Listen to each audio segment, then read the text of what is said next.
Fatepura Mangleshwar જામપા road પર વડ ધરાશાયી થતા 4 થી 5 જણાને ઈજા થઈ હતી.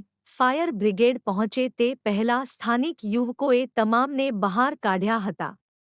મંગલેશ્વર જામપા મેન રોડ પર વડનું એક જૂનું વૃક્ષ ધરાશાયી થતા સ્કૂટર પર જઈ રહેલી એક મહિલા સહિત 4 થી 5 જણા દબાતા નાસભાગ મચી હતી.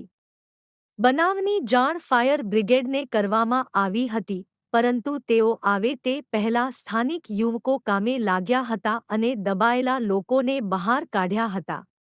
આ પૈકી એક મહિલાને વધુ ઈજા થઈ હોવાની અને બાકીનાને સામાન્ય ઈજા થઈ હોવાનું પ્રાથમિક તબક્કે જાણવા મળ્યું છે.